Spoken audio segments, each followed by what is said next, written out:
مجھے پہلے ہی اندازہ تھا کہ تم اپنے اپارٹمنٹ پر ہی ہوگے، صرف تم نے جان بوجھ کر آنسر فون لگا دیا ہوگا۔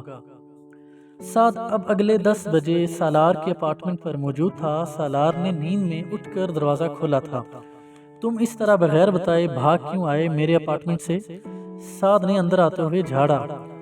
بھاگا تو نہیں، تم سو رہے تھے، میں نے تمہیں جگانا مناسب نہیں سمجھا، سالار نے آنکھیں مسلتے ہوئے کہا۔ کس وقت آئے تھے تم؟ شاید 4-5 بجے۔ یہ جانے کا کون سا وقت تھا؟ سعد نے تنگ آ کر کہا۔ اور تم اس طرح آئے کیوں؟ سالار کچھ کہنے کی بجائے لانگ روم کے صوفہ پر جا کر اندھے منہ لیٹ گیا۔ شاید میری باتوں سے تم ناراض ہو گئے تھے، میں اسی لیے ایکسکیوز کرنے آیا ہوں، سعد نے دوسرے صوفے پر بیٹھتے ہوئے کہا۔ کون سی باتوں سے؟ سالار نے گردن کو ہلکا سا ترچھا کرتے ہوئے اسی طرح لیٹے سعد سے پوچھا۔ وہی سب کچھ جو میں نے کچھ غصے میں آ کر رات کو تم سے کہہ دیا، سعد نے معذرت خواہانہ انداز میں کہا۔ نہیں، میں ایسی چھوٹی چھوٹی باتوں پر تو ناراض نہیں ہو سکتا، تم نے ایسی کوئی بات نہیں کی جس پر تمہیں ایکسکیوز کرنے کے لیے یہاں آنا پڑتا، سالار نے اسی کے انداز میں کہا۔ پھر تم اسی طرح اچانک میرے اپارٹمنٹ سے کیوں آ گئے؟ سعد بضد ہوا۔ بس میرا دل گھبرایا اور میں یہاں آ گیا اور چونکہ سونا چاہتا تھا اس لیے آنسر فون لگا دیا، سالار نے پرسکون انداز میں کہا۔ پھر بھی یہ محسوس کر رہا تھا کہ مجھے تم سے اس طرح سے بات نہیں کرنی چاہیے تھی، میں صبح سے بہت پچھتا رہا ہوں، جانے دو اسے، اس نے اسی طرح چہرہ صوفے پر چھپائے کہا۔ سالار، تمہارے ساتھ آج کل کیا پرابلم ہے؟ کچھ نہیں کچھ نہ کچھ تو ہے، کچھ عجیب سے ہوتے جا رہے ہو تم۔ اس بار سالار یکدم کروٹ بدلتے ہوئے سیدھا ہو گیا، چت لیٹنے سعد کی طرف دیکھتے ہوئے اس نے پوچھا، مثلاً کون سی عجیب سی بات ہوتی جا رہی ہے مجھ میں؟ بہت ساری ہیں، تم بہت چپ رہنے لگے ہو، چھوٹی چھوٹی باتوں پر الجھنے لگے ہو، یہ بات مجھے بتا رہا تھا کہ یونیورسٹی جانا بھی چھوڑ دیا ہے تم نے، اور سب سے بڑی بات کہ مذہب میں دلچسپی لے رہے ہو۔ اس کے آخری جملے سے سالار کے ماتھے پر تیوریاں آ گئیں۔ مذہب میں دلچسپی؟ یہ تمہیں غلط فہمی ہوئی ہے، میں مذہب میں دلچسپی لینے کی کوشش نہیں کر رہا، میں صرف سکون حاصل کرنے کی کوشش کر رہا ہوں، کیونکہ میں بہت ڈپریس ہوں۔ مجھے زندگی میں کبھی اس طرح کا اور اس حد تک ڈپریشن نہیں ہوا جس کا شکار میں آج کل ہوں، اور میں صرف اس ڈپریشن سے نجات حاصل کرنے کے لیے رات نماز پڑھنے کے لیے گیا تھا۔ اس نے بہت ترشی سے کہا۔ ڈپریشن کیوں ہے تمہیں؟ سعد نے پوچھا۔ اگر یہ مجھے پتا ہوتا تو مجھے یقیناً ڈپریشن نہ ہوتا، میں اب تک اس کا کچھ نہ کچھ کر چکا ہوتا۔ پھر بھی کوئی نہ کوئی وجہ تو ہوگی، یوں بیٹھے بٹھائے ڈپریشن نہیں ہو جاتا، سعد نے تبصرہ کیا۔ سالار جانتا تھا وہ ٹھیک کہہ رہا ہے، مگر اسے وجہ بتا کر خود پر ہنسنے کا موقع فراہم نہیں کرنا چاہتا تھا۔ کسی دوسرے کے بارے میں تو مجھے پتا نہیں، مگر مجھے تو بیٹھے بٹھائے ہی ہو جاتا ہے، سالار نے کہا۔ تم کوئی اینٹی ڈپریشن لے لیتے، سعد نے کہا۔ میں ان کا ڈھیر کھا چکا ہوں، مجھے کوئی فرق نہیں پڑا۔ تو تم کسی سائیکاٹرسٹ سے مل لیتے، میں یہ کام بھی تو نہیں کروں گا، میں تنگ آ چکا ہوں ان لوگوں سے ملتے ملتے، کم از کم اب تو میں نہیں ملوں گا، سالار نے بے اختیار کہا۔ پہلے کس سلسلے میں ملتے رہے ہو تم؟ سعد نے کچھ چونک کر تجسس کے عالم میں پوچھا۔ بہت سی باتیں تھیں، تم انہیں رہنے دو۔ وہ اب چت لیٹا چھت کو گھور رہا تھا۔ پھر تم ایسا کیا کرو کہ عبادت کیا کرو، نماز پڑھا کرو۔ میں نے کوشش کی تھی مگر میں نماز نہیں پڑھ سکتا، نہ تو مجھے وہاں کوئی سکون ملا، نہ ہی میں یہ جاننا چاہتا ہوں کہ میں جو پڑھ رہا ہوں وہ کیا ہے، کیوں پڑھ رہا ہوں۔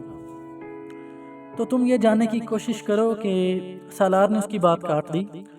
اب پھر رات والی بحث شروع ہو جائے گی، صراط مستقیم والی، اور پھر تمہیں غصہ آ جائے گا۔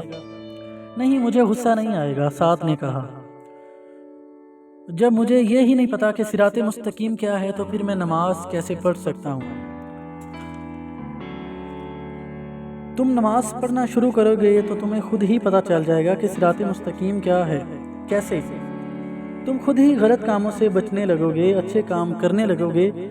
سعد نے وضاحت کرنے کی کوشش کی، مگر میں کوئی غلط کام نہیں کرتا اور نہ ہی مجھے اچھے کام کرنے کی خواہش ہے، میری زندگی نارمل ہے، تمہیں یہ احساس ہو بھی تو نہیں سکتا کہ تم کون سا صحیح کام کر رہے ہو اور کون سا غلط، جب تک کہ سالار نے اس کی بات کاٹ دی۔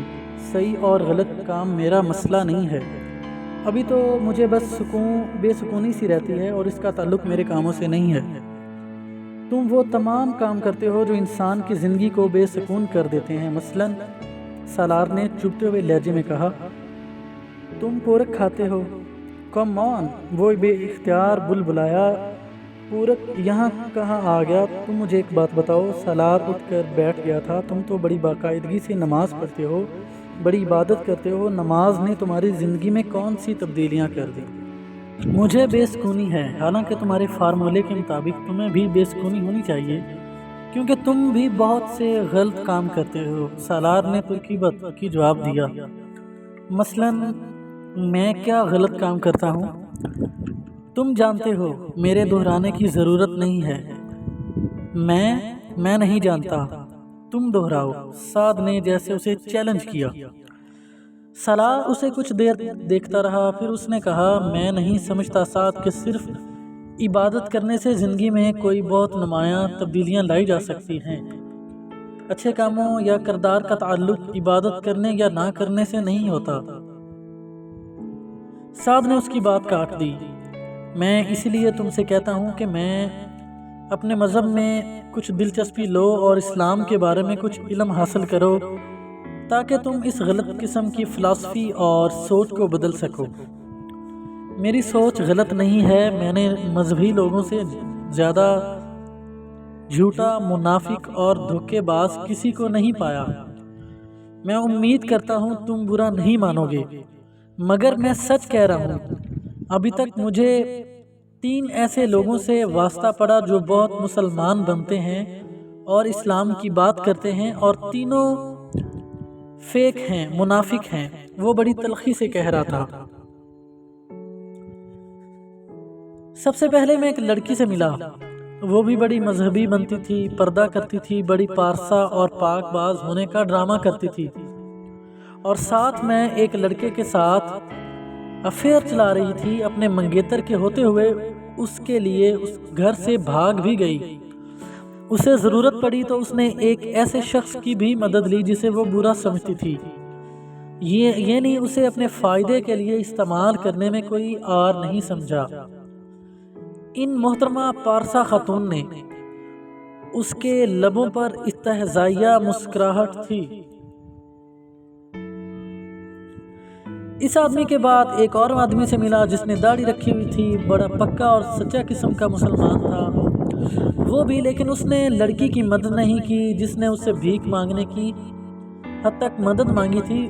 اس نے اس لڑکی سے شادی نہیں کی جسے وہ محبت کے نام پر بے وقوف بناتا رہا، اور ابھی کچھ عرصہ پہلے میں یہاں امریکہ میں اس سے ملا تو اس کی داڑھی بھی غائب ہو چکی تھی۔ شاید اس کے اسلام کے ساتھ وہ ہنسا، اور تیسرے تم ہو۔ تم پورک نہیں کھاتے، صرف یہ ایک حرام کام ہے جو تم نہیں کرتے، باقی سب تمہارے لیے جائز ہے۔ جھوٹ بولنا، شراب پینا، زنا کرنا، کلب میں جانا، غیبت کرنا، دوسروں کا مذاق اڑانا۔ حالانکہ ویسے تم بڑے نیک ہو، تم نے داڑھی رکھی ہوئی ہے، تم ہمارا دماغ کھا جاتے ہو، اسلام کی باتیں کر کر کے زبردستی نماز پڑھانے پر تلے رہتے ہو، ہر بات میں مذہب کا حوالہ لے آتے ہو، یہ آیت اور وہ حدیث، یہ آیت اور یہ حدیث۔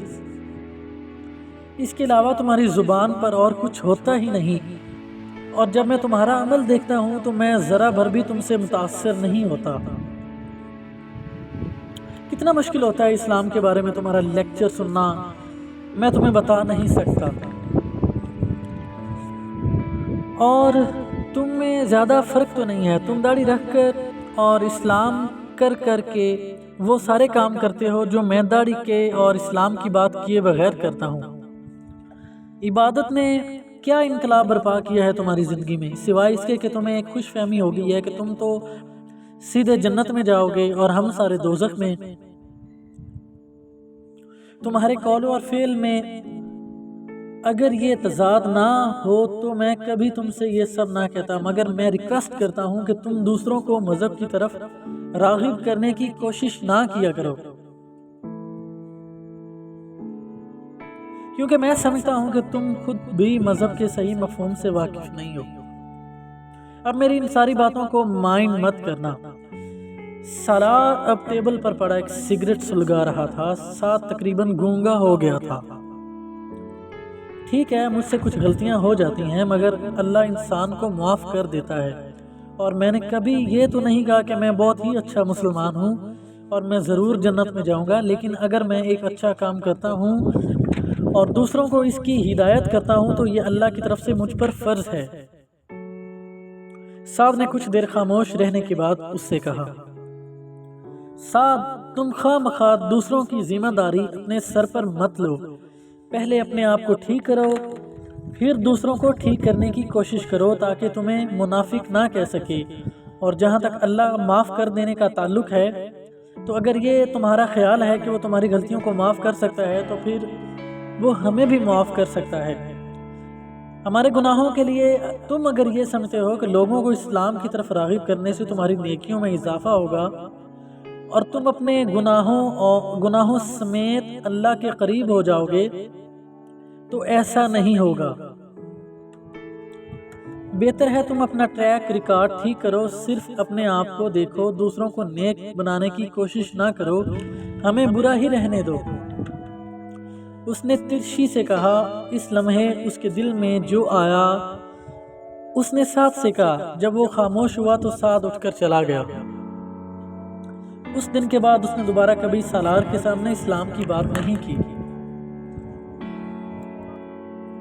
وہ اس ویکینڈ پر بہت دنوں کے بعد کسی ریسٹورنٹ گیا تھا۔ اپنا آرڈر ویٹر کو نوٹ کروانے کے بعد وہ ریسٹورنٹ کے شیشوں سے باہر سڑک کو دیکھنے لگا۔ وہ جس میز پر بیٹھا تھا وہ کھڑکی کے قریب تھی اور قد آدم کھڑکیوں کے شیشوں کے پاس بیٹھ کر اسے یوں ہی محسوس ہو رہا تھا جیسے وہ باہر فٹ پاتھ پر بیٹھا ہوا تھا۔ کسی لڑکی کی سسکیوں نے اس کی محویت کو توڑا تھا۔ اس نے بے اختیار مڑ کر دیکھا۔ اس سے پچھلی میز پر ایک لڑکا اور ایک لڑکی بیٹھے ہوئے تھے۔ لڑکی کسی بات پر روتے ہوئے سسکیاں لے رہی تھی اور ٹیشو کے ساتھ اپنے آنسو پونچھ رہی تھی۔ لڑکا اس کے ہاتھ کو تھپ تھپاتے ہوئے شاید اسے تسلی دے رہا تھا۔ ریسٹورنٹ اتنا چھوٹا اور ٹیبلز اتنی قریب تھی کہ وہ بڑی آسانی سے ان کی گفتگو سن سکتا تھا، مگر وہاں اس کے کام کے لیے نہیں آیا تھا۔ وہ سیدھا ہو گیا۔ ناگواری کی ایک لہر سی اس کے اندر سے اٹھی تھی۔ اسے اس طرح کے تماشے اچھے نہیں لگتے تھے۔ اس کا موڈ خراب ہو رہا تھا۔ وہ وہاں سکون سے کچھ وقت گزارنے آیا تھا اور یہ سب کچھ اس کا دل اچاٹ ہونے لگا۔ وہ دونوں رشین تھے اور اسی زبان میں ایک دوسرے سے باتیں کر رہے تھے۔ وہ ایک بار پھر کھڑکی سے باہر دیکھنے لگا، مگر غیر محسوس طور پر اس کی سماعتیں بھی ابھی بھی انہی سسکیوں کی طرف مرکوز تھیں۔ اس نے کچھ دیر بعد مڑ کر ایک بار اس لڑکی کو دیکھا۔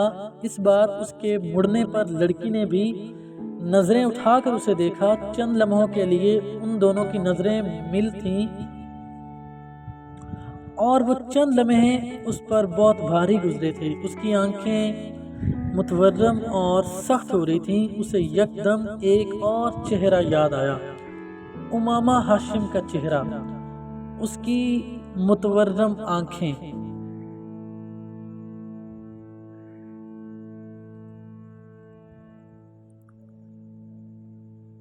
ویٹر اس کا آرڈر لے کر آ چکا تھا اور وہ اسے سرو کرنے لگا تھا۔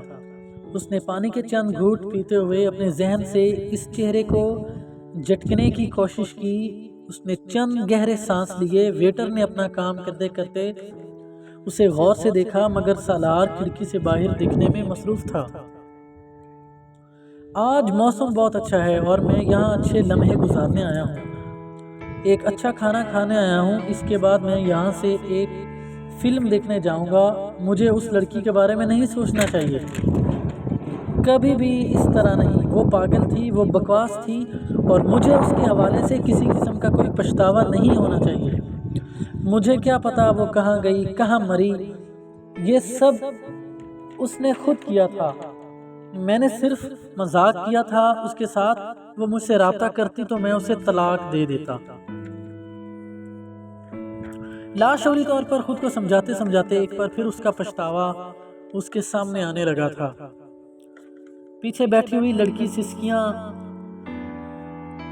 اس کے دماغ میں نیزے کی طرح چبھ رہی تھی۔ میں اپنی ٹیبل تبدیل کرنا چاہتا ہوں، اس نے بہت کھردرے انداز میں ویٹر کو مخاطب کیا۔ ویٹر حیران ہو گیا، کس لیے سر؟ یا تو ان دونوں کی ٹیبل تبدیل کرو یا میری، اس نے ہاتھ کے اشارے سے کہا۔ ویٹر نے ایک نظر اس جوڑے کو دیکھا، پھر وہ سالار کا مسئلہ سمجھا یا نہیں، مگر اس نے کونے میں لگی ہوئی ایک ٹیبل پر سالار کو بٹھا دیا۔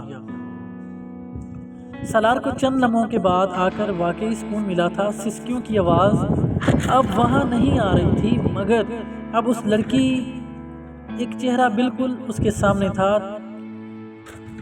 چاولوں کا پہلا چمچ منہ میں ڈالتے ہی اس کی نظریں اس لڑکی پر دوبارہ پڑی۔ وہ ایک بار پھر بد مزہ ہو گیا۔ اسے ہر چیز یکدم بے ذائقہ محسوس ہونے لگی۔ یہ یقیناً اس کی ذہنی کیفیت تھی، ورنہ وہاں کا کھانا بہت اچھا ہوتا تھا۔ وہ ایک بار پھر انسان نعمتوں کا شکر ادا کرتا ہی نہیں، کر ہی نہیں سکتا۔ یہ میری زبان پر ذائقہ چکھنے کی حص ہے۔ یہ کتنی بڑی نعمت ہے کہ میں اگر کوئی چیز کھاتی ہوں تو اس میں ذائقہ محسوس کرتی ہوں، اچھا کھانا کھا کر خوشی محسوس کر سکتی ہوں۔ بہت سے لوگ اس نعمت سے بھی محروم ہوتے ہیں۔ اس کے کانوں میں ایک آواز گونجی تھی اور یہ شاید انتہا ثابت ہوئی۔ وہ کسی آتش فشاں کی طرح پھٹ پڑا۔ اس نے پوری قوت سے چمچ اپنی پلیٹ میں پٹخا اور بلند آواز میں دھاڑا، shut up, just shut up. Restaurant میں یکدم خاموشی چھا گئی۔ یو بچ باسٹرڈ، جسٹ شٹ اپ۔ وہ اب اپنی سیٹ سے کھڑا ہو گیا تھا، اس کا چہرہ سرخ ہو رہا تھا۔ تم میرے ذہن سے نکل کیوں نہیں جاتی؟ دونوں کن پٹیوں پر ہاتھ رکھے ہوئے وہ چلایا، میں تمہیں مار ڈالوں گا اگر تم مجھے دوبارہ نظر آئی۔ وہ ایک بار پھر چلایا اور پھر اس نے پانی کا گلاس اٹھا کر پانی پیا، اور اس وقت پہلی بار اسے ریسٹورنٹ میں بیٹھے ہوئے لوگوں، ان کی نظروں کا احساس ہوا۔ وہ سب اسے دیکھ رہے تھے۔ ایک ویٹر اس کی طرف آ رہا تھا، اس کے چہرے پر تشویش تھی۔ آپ کی طبیعت ٹھیک ہے نا سر؟ سالار نے کچھ بھی کہے بغیر اپنا والیٹ نکالا اور چند کرنسی نوٹ ٹیبل پر رکھ دیے۔ ایک لفظ بھی مزید کہے بغیر وہ ریسٹورنٹ سے نکل گیا۔ وہ امامہ نہیں تھی، وہ ایک بھوت تھا جو اسے چمٹ گیا تھا۔ وہ جہاں جاتا وہ وہاں ہوتی، کہیں اس کا چہرہ، کہیں اس کی آواز، اور جہاں یہ دونوں چیزیں نہ ہوتی وہاں سالار کا پچھتاوا ہوتا۔ وہ ایک چیز بھولنے کی کوشش کرتا تو دوسری چیز اس کے سامنے آ کر کھڑی ہو جاتی۔ بعض دفعہ وہ اتنا مشتعل ہو جاتا کہ اس کا دل چاہتا وہ اسے دوبارہ ملے تو وہ اس کا گلا دبا دے یا اسے شوٹ کر دے۔ اس کی ہر بات سے نفرت تھی۔ اس رات اس کے ساتھ سفر میں گزارے ہوئے چند گھنٹے اس کی پوری زندگی کو تباہ کر رہے تھے۔ مگر آپ کیوں آ رہے ہیں؟ وہ دونوں فون پر بات کر رہے تھے، اور اس نے سالار کو چند دنوں بعد نیو ہیون آنے کی اطلاع دی تھی۔ سالار اس وقت روٹین کی زندگی گزار رہا ہوتا تو وہ اس اطلاع پر یقیناً خوش ہوتا، مگر اس وقت ذہنی ابتری کے جس دور سے گزر رہا تھا اس میں کامران کا آنا اسے بے حد ناگوار گزر رہا تھا، اور وہ یہ ناگواری چھپا بھی نہیں سکا۔ کیا مطلب ہے تمہارا؟ کیوں آ رہے ہیں؟ تم سے ملنے کے لیے آ رہا ہوں۔ کامران اس کے لہجے پر کچھ حیران ہوا، اور پاپا نے بھی کہا ہے کہ میں تم سے ملنے کے لیے جاؤں۔ وہ ہونٹ بھینچے اس کی بات سنتا رہا۔ تم مجھے ایئرپورٹ پر سے پک کر لینا، میں تمہیں ایک دن پہلے اپنی فلائٹ کی ٹائمنگ کے بارے میں بتا دوں گا۔ کچھ دیر ادھر ادھر کی باتیں کرنے کے بعد اس نے فون بند کر دیا۔ 4 دن کے بعد اس نے کامران کو ایئرپورٹ سے ریسیو کیا۔ وہ سالار کو دیکھ کر حیران رہ گیا۔ تم بیمار ہو؟ اس نے چھوٹتے ہی سالار سے پوچھا۔ نہیں، میں بالکل ٹھیک ہوں، سالار نے مسکرانے کی کوشش کی۔ لگ تو نہیں رہے ہو؟ کامران کی تشویش میں کچھ اور اضافہ ہونے لگا۔ وہ آنکھوں میں آنکھیں ڈال کر بات کیا کرتا تھا، آج خلاف معمول وہ آنکھیں چرا رہا تھا۔ گاڑی ڈرائیو کرتے ہوئے بھی وہ بہت غور سے سالار کو دیکھتا رہا۔ وہ بے حد احتیاط سے ڈرائیونگ کر رہا تھا۔ کامران کو حیرانگی ہوئی اور وہ اس قدر ریش ڈرائیو کرتا تھا کہ اس کے ساتھ بیٹھے ہوئے بڑے سے بڑے جیدار آدمی کو ڈر ہوتا تھا۔ کامران کو یہ ایک مثبت تبدیلی لگی تھی، مگر یہ واحد مثبت تبدیلی تھی جو اس نے محسوس کی تھی۔ باقی تبدیلیاں اس کو پریشان کر رہی تھیں۔ اسٹڈیز کیسی جا رہی ہے تمہاری؟ ٹھیک ہے۔ اس سفر کے دوران بھی اس طرح کے جواب ملتے رہے تھے۔ یہ اس کے اپارٹمنٹ کی حالت تھی جس نے کامران کے اضطراب کو اتنا بڑھایا تھا کہ وہ کچھ مشتعل ہو گیا تھا۔ یہ تمہارا اپارٹمنٹ ہے سالار؟ مائی گاڈ! سالار کے پیچھے اس کے اپارٹمنٹ میں داخل ہوتے ہی وہ چلا اٹھا تھا۔ سالار اپنی چیزوں کو جس طرح منظم رکھنے کا عادی تھا، وہ نظم و ضبط وہاں نظر نہیں آ رہا تھا۔ وہاں ہر چیز ابتر حالت میں نظر آ رہی تھی۔ جگہ جگہ اس کے کپڑے، جرابیں اور جوتے بکھرے پگڑے تھے۔ کتابوں، اخباروں اور میگزینز کا بھی یہی حال تھا۔ کچن کی حالت سب سے بری تھی اور باتھ روم کی اس سے بھی زیادہ۔ کامران نے کچھ شوق کی حالت میں پورے اپارٹمنٹ کا جائزہ لیا۔ کتنے ماہ سے تم نے صفائی نہیں کی ہے؟ میں ابھی کر دیتا ہوں، سالار نے سرد مہری کے عالم میں چیزیں اٹھاتے ہوئے کہا۔ تم اس طرح کے رہنے کے عادی تو نہیں تھے، اب کیا ہوا ہے؟ کامران بہت پریشان تھا۔ کامران نے اچانک ایک میز پر سگریٹ کے ٹکڑوں سے بھری ایش ٹرے کے پاس جا کر سگریٹ کو ٹکڑوں کو سونگھنا شروع کر دیا۔ سالار نے چبھتی ہوئی تیز نظروں سے اسے اپنے بڑے بھائی کو دیکھا، مگر کچھ کہا نہیں۔ کامران نے چند لمحوں کے بعد وہ ایش ٹرے نیچے پٹخ دیا۔ Salar, what are you up to this time? مجھے صاف صاف بتاؤ، مسئلہ کیا ہے؟ ڈرگز استعمال کر رہے ہو تم؟ نہیں، میں کچھ نہیں استعمال کر رہا۔ اس کے جواب میں کامران کو خاصا مشتعل کر دیا۔ وہ اسے کندھے سے پکڑ کر تقریباً کھینچتے ہوئے باتھ روم کے آئینے کے سامنے لے آیا۔ شکل دیکھو اپنی، ڈرگ ایڈکٹ والی شکل ہے یا نہیں؟ اور حرکتیں تو بالکل ویسی ہی ہیں، دیکھو، نظریں اٹھاؤ اپنی، چہرہ دیکھو اپنا۔ وہ اب اسے کالر سے کھینچتے ہوئے کہہ رہا تھا۔ سالار آئینے میں اسے اپنے آپ کو دیکھے بغیر بھی جانتا تھا کہ وہ اس وقت کیسا نظر آ رہا ہوگا۔ گہرے حلقوں اور بڑی ہوئی شیو کے ساتھ وہ کیسا نظر آ سکتا تھا؟ رہی صحیح کسر ان محاسوں اور ہونٹوں پر جمی ہوئی پٹڑیوں نے پوری کر دی تھی، اور وہ بے تحاشا کافی اور سگریٹ پینے کا نتیجہ تھے۔ محاسوں کی وجہ سے اس نے روز شیو کرنی بند کر دی تھی۔ کچھ ناراضگی کے عالم میں اس نے کامران سے اپنا کالر چھڑایا اور آئینے پر نظریں دوڑائے بغیر باتھ روم سے نکلنے کی کوشش کی۔ لعنت برس رہی ہے تمہاری شکل پر۔ لعنت وہ لفظ تھا جو کامران اکثر استعمال کیا کرتا تھا۔ سالار نے پہلے کبھی اس لفظ کو محسوس نہیں کیا تھا، مگر اس وقت کامران کے منہ سے یہ جملہ سن کر وہ جیسے بھڑک اٹھا تھا۔ ہاں، لعنت برس رہی ہے میری شکل پر۔ تو وہ قدرے بپھرے ہوئے انداز میں کامران کے سامنے تن کر کھڑا ہو گیا۔ جب میں کہہ رہا ہوں کہ میں ڈرگز نہیں لے رہا تو میں نہیں لے رہا۔ آپ کو میرا یقین کرنا چاہیے۔ تم پر یقین؟ کامران نے طنزیہ لہجے میں اس کے پیچھے باتھ روم سے باہر آتے ہوئے کہا۔ اس نے ہونٹ بھینچ لیا اور کمرے کی چیزیں سمیٹنے کا کام جاری رکھا۔ یونیورسٹی جا رہے ہو تم؟ ساتھ کو اچانک ایک اور اندیشہ ہوا۔ جا رہا ہوں، وہ چیزیں اٹھاتا رہا۔ کامران کو تسلی نہیں ہوئی۔ میرے ساتھ ہاسپٹل چلو، میں تمہارا چیک اپ کروانا چاہتا ہوں۔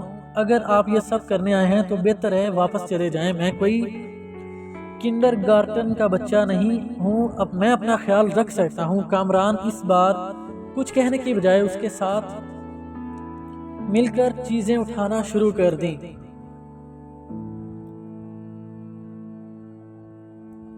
سالار نے اطمینان کا سانس لیا۔ اس کا خیال تھا کہ اب وہ اس معاملے پر دوبارہ بحث نہیں کرے گا، مگر اس کا یہ اندازہ غلط تھا۔ کامران نے اس کے پاس اپنے قیام کو لمبا کر دیا۔ وہ 3 دن کے بجائے وہ پورا 1 ہفتہ وہاں رہا۔ سالار اس کے قیام کے دوران باقاعدگی سے یونیورسٹی جاتا رہا، مگر کامران اس دوران اس کے دوستوں پر اور پروفیسر سے ملتا رہا۔ سیمسٹر میں فیل ہونے کی خبر بھی سالار کے دوستوں سے ہی ملی تھی اور کامران کے لیے یہ ایک شوق نیوز تھی۔ سالار سے کچھ بھی توقع کی جا سکتی تھی، مگر سمسٹر میں فیل ہونا وہ بھی بری طرح سے، جبکہ وہ کچھ عرصہ پہلے یونیورسٹی کے پچھلے ریکارڈ بریک کرتے ہوئے ٹاپ کر رہا تھا۔ اس بار اس نے سالار سے اس معاملے کو ڈسکس نہیں کیا، بلکہ پاکستان سکندر عثمان کو فون کر کے اس سارے معاملے سے آگاہ کر دیا۔ عثمان کے پیروں تلے ایک بار پھر زمین نکل گئی۔ سالار نے اپنا سابقہ ریکارڈ برقرار رکھا تھا۔ وہ 1-1.5 سال کے بعد ان کے لیے کوئی نہ کوئی نیا مسئلہ کھڑا کرتا رہتا تھا، اور ہاشم مبین والے معاملے کو بھی اتنا ہی عرصہ ہونے والا تھا۔ آپ ابھی اس معاملے پر بات نہ کریں، یونیورسٹی میں کچھ چھٹیاں ہونے والی ہیں، آپ اسے پاکستان بلا لیں، کچھ عرصے کے لیے وہاں رکھیں، پھر ممی سے کہیں کہ وہ اس کے ساتھ واپسی پر یہاں آ جائیں، اور جب تک اس کی تعلیم ختم نہیں ہوتی اس کے ساتھ رہیں۔ کامران نے سکندر عثمان کو سمجھایا۔ سکندر نے ایک بار ایسا ہی کیا، وہ بغیر بتائے چھٹیاں شروع ہونے سے پہلے نیو ہیون پہنچ گئے۔ اس کا حلیہ دیکھ کر سکندر عثمان کے پیٹ میں گرہیں پڑنے لگی تھیں، مگر انہوں نے کامران کی طرح اس سے بحث نہیں کی۔ انہوں نے اس کے ساتھ پاکستان چلنے کے لیے کہا۔ اس کے احتجاج اور تعلیمی مصروفیات کے بہانے کو نظر انداز کرتے ہوئے انہوں نے زبردستی اس کی سیٹ بک کرا دی اور اسے پاکستان لے آئے۔ وہ رات 1 بجے پاکستان پہنچے۔ سکندر اور طیبہ سونے کے لیے چلے گئے اور وہ اپنے کمرے میں آ گیا۔ وہ تقریباً 1.5 سال کے بعد اپنے کمرے کو دیکھ رہا تھا۔ سب کچھ ویسا ہی تھا جیسے وہ چھوڑ کر گیا تھا۔ کپڑے تبدیل کرنے کے بعد وہ لائٹ آف کر کے اپنے بیڈ پر لیٹ گیا۔ فلائٹ کے دوران سوتا رہا تھا۔ اس کے لیے اس وقت اسے نیند محسوس ہو رہی تھی۔ شاید یہ جغرافیائی تبدیلی تھی جس کی وجہ سے وہ سو نہیں پا رہا تھا۔ میں واقعی آہستہ آہستہ بے خوابی کا شکار ہو جاؤں گا، اس نے تاریکی میں کمرے کی چھت کو گھورتے ہوئے کہا۔ کچھ دیر اس طرح بیڈ پر کروٹیں بدلتے رہنے کے بعد وہ اٹھ بیٹھا۔ کمرے کی کھڑکیوں کی طرف جاتے ہوئے اس نے پردوں کو ہٹا دیا۔ اس کی کھڑکیوں کے پار وسیع سائیڈ لان کے دوسرے طرف ہاشم مبین کا گھر نظر آ رہا تھا۔ اس نے اتنے سالوں اس کھڑکی کے پردے آگے پیچھے کرتے کبھی ہاشم مبین کے گھر پر غور نہیں کیا تھا، مگر اس وقت وہ بہت دیر تک تاریکی میں اس کے گھر کے اوپر والے فلور کی لائٹس میں نظر آنے والی اس عمارت کو دیکھتا رہا۔ بہت ساری باتیں اسے یکدم یاد آنے لگیں۔ اس نے پردے میں ایک بار پھر برابر کر دیے تھے۔ وسیم کے گھر والوں کو امامہ کا پتہ چلا؟ اس نے اگلے دن ناصرہ کو بلا کر پوچھا۔ ناصرہ نے اسے کچھ عجیب سی نظروں سے دیکھا۔ نہیں جی، کہاں پتہ چلا؟ انہوں نے تو ایک جگہ چھان ماری ہے مگر کہیں سے پتہ نہیں چلا۔ انہیں شک ابھی بھی آپ پر ہی ہے۔ سلمہ بی بی تو بہت گالیاں دیتی ہیں آپ کو۔ سالار اسے دیکھتا رہا۔ گھر کے نوکروں سے بھی پولیس نے بھی بڑی پوچھ گچھ کی تھی، مگر میں تو مجال ہے ذرا بھی کچھ بتایا ہو۔ انہوں نے مجھے کام سے بھی نکال دیا، مجھے بھی، میری بیٹی کو بھی، پھر بعد میں دوبارہ رکھ لیا۔ آپ کے بارے میں مجھ سے پوچھتے رہتے ہیں۔ شاید رکھا بھی ان لوگوں نے دوبارہ اسی لیے ہے کہ یہاں کی خبریں میں وہاں دیتی رہوں گی۔ میں بھی آئیں بائیں شائیں کر کے ٹال دیتی ہوں۔ وہ بات کو کہاں سے کہاں لے کر جا رہی تھی۔ سالار نے فوراً مداخلت کی۔ پولیس ابھی بھی ڈھونڈ رہی ہے؟ ہاں جی، ابھی بھی تلاش کر رہی ہے۔ مجھے زیادہ پتہ تو نہیں ہے، وہ لوگ ہر چیز چھپاتے ہیں نوکروں سے۔ امامہ بی بی کی بات بھی نہیں کرتے ہمارے سامنے، مگر پھر بھی کبھی کبھار کوئی اڑتی خبر مل جاتی ہے ہمیں۔ سالار صاحب، کیا آپ کو بھی امامہ بی بی کا پتہ نہیں ہے؟ ناصرہ نے بات کرتے ہوئے اچانک سے اس سے پوچھا۔ مجھے کیسے پتہ ہو سکتا ہے؟ سالار نے ناصر کو گھورا۔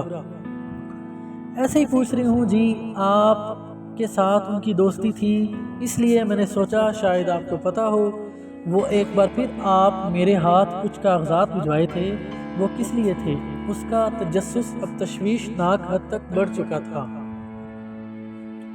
اس گھر کے کاغذات تھے، میں یہ گھر اس کے نام کر دیا تھا۔ ناصرہ کا منہ کھلے کا کھلا رہ گیا، پھر وہ کچھ سنبھلی۔ پر جی یہ گھر تو سکندر صاحب کے نام پر ہے۔ ہاں مگر یہ مجھے تب پتہ نہیں تھا۔ یہ بات تم نے ان لوگوں کو بتائی ہے کہ تم یہاں سے کوئی کاغذ لے کے اس کے پاس گئی تھی؟ ناصرہ نے کانوں کو ہاتھ لگائے۔ توبہ کریں جی، میں نے کیوں بتانا تھا؟ میں نے تو سکندر صاحب کو نہیں بتایا، اور یہی بہتر ہے کہ تم اپنا منہ اس طرح ہمیشہ کے لیے بند رکھو۔ اگر یہ بات ان کو پتہ چلی تو پاپا تمہیں سامان سمیت اٹھا کر گھر سے باہر پھینک دیں گے۔ تم ان کے غصے کو جانتی ہو۔ جاؤ اب یہاں سے۔ سالار نے ترشی سے کہا۔ ناصرہ خاموشی سے اس کے کمرے سے نکل گئی۔ وہ ویکنڈ پر کبھی کبھار ہائیکنگ کے لیے مارگلا کی پہاڑیوں پر جایا کرتا تھا۔ وہ ویکنڈ نہیں تھا مگر اچانک ہی اس کا موڈ وہاں جانے کا بن گیا تھا۔ ہمیشہ کی طرح گاڑی نیچے پارک کر کے وہ ایک بیگ پر اپنی پشت پر ڈالے ہائیکنگ کرتا رہا۔ واپسی کا سفر اس نے تب شروع کیا جب سائے لمبے ہونے لگے۔ وہ اندازہ کر سکتا تھا کہ اسے اپنی گاڑی تک پہنچنے میں 2 گھنٹے لگیں گے۔ واپسی کے سفر کو کچھ تیزی سے طے کرنے کے لیے وہ سڑک پر آ گیا جہاں سے عام طور پر لوگ گزرتے تھے۔ اس نے ابھی کچھ فاصلہ طے کیا تھا کہ جب اسے اپنے پیچھے تیز قدموں کی آواز سنائی دی۔ سالار نے نظر مڑ کر دیکھا۔ 2 لڑکے تھے جو اس سے کافی پیچھے تھے مگر بہت تیزی سے آگے آ رہے تھے۔ سالار نے گردن واپس موڑ لی اور اسی طرح اپنا نیچے کا سفر جاری رکھا۔ اسے اپنے حلیے سے وہ لڑکے مشکوک نہیں لگے۔ جینز اور شرٹس میں ملبوس ان کا حلیہ عام لڑکوں جیسا تھا، مگر پھر چلتے چلتے یکدم کوئی اپنے بالکل عقب میں محسوس ہوا۔ وہ برق رفتاری سے پلٹا اور ساکت ہو گیا۔ ان دونوں لڑکوں کے ہاتھ میں ریوالور تھے اور وہ اس کے بالکل سامنے تھے۔ اپنے ہاتھ اوپر کرو ورنہ ہم تمہیں شوٹ کر دیں گے۔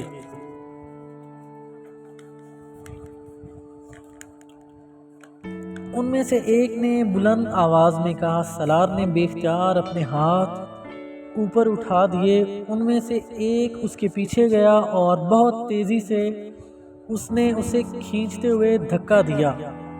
سالار لڑکھڑایا مگر سنبھل گیا۔ ادھر چلو۔ سالار نے کسی قسم کی مزاحمت کیے بغیر اس طرف جانا شروع کر دیا جہاں اسے سڑک سے ہٹانا چاہتے تھے تاکہ کوئی یکدم وہاں نہ آ جائے۔ ان میں ایک تقریباً اسے دھکیلتے ہوئے اسے راستے سے ہٹا کر جھاڑیوں اور درختوں کے بہت اندر تک لے گیا۔ گھٹنوں کے بل بیٹھو، اس نے درشتی سے اس سے کہا۔ سالار نے خاموشی سے اس کے حکم پر عمل کیا۔ وہ جانتا تھا کہ وہ لوگ اس کی چیزیں چھینیں گے اور پھر اسے چھوڑ دیں گے۔ وہ ایسا کوئی کام نہیں کرنا چاہتا تھا جس پر وہ دونوں مشتعل ہو کر اسے نقصان پہنچاتے۔ ان میں سے ایک اس کے پیچھے گیا اور اس نے اس کی پشت پر لٹکا ہوا چھوٹا سا بیگ اتار لیا۔ اس بیگ میں ایک کیمرہ، چند film roll, battery, telescope, first aid kit, wallet, پانی کی بوتل اور چند کھانے کی چیزیں تھیں۔ جس لڑکے نے بیگ اتارا تھا وہ بیگ کھول کر اندر موجود چیزوں کا جائزہ لیتا رہا۔ پھر اس نے والیٹ کھول کر اس کے اندر موجود کرنسی نوٹ اور کریڈٹ کارڈز کا جائزہ لیا۔ اس کے بعد اس نے بیگ میں سے ٹشو کا پیکٹ نکال لیا اور پھر فرسٹ ایڈ کٹ بھی نکال لی۔ اب تم کھڑے ہو جاؤ، اس لڑکے نے تہمکانہ انداز میں کہا۔ سالار اس طرح ہاتھ سر سے اوپر اٹھائے کھڑا ہو گیا۔ اس لڑکے نے اس کی پشت پر جا کر اس کی شارٹس کی جیبوں میں ہاتھ ڈال کر انہیں ٹٹولا اور اس میں موجود گاڑی کی چابی نکال لی۔ گڈ، کار ہے۔ سالار کو پہلی بار کچھ تشویش ہوئی۔ تم لوگ میرا بیگ لے جاؤ مگر کار کو رہنے دو۔ سالار نے پہلی بار انہیں مخاطب کیا۔ کیوں؟ کار کیوں رہنے دیں؟ تم ہماری خالہ کے بیٹے ہو کہ کار کو رہنے دیں؟ اس لڑکے نے درشت لہجے میں کہا۔ تم لوگ اگر کار لے جانے کی کوشش کرو گے تو تمہیں بہت سے پرابلمز ہوں گے، صرف کار کی چابی مل جانے سے تم کار نہیں لے جا سکو گے، اور بھی بہت سے لاکس ہیں۔ سالار نے ان سے کہا، وہ ہمارا مسئلہ ہے، تمہارا نہیں۔ اس لڑکے نے اس سے کہا اور پھر آگے بڑھ کر اس کی آنکھوں سے گلاسز کھینچ لیے۔ اپنے جاگرز اتار دو۔ سالار نے حیرانگی سے اسے دیکھا، جاگرز کس لیے؟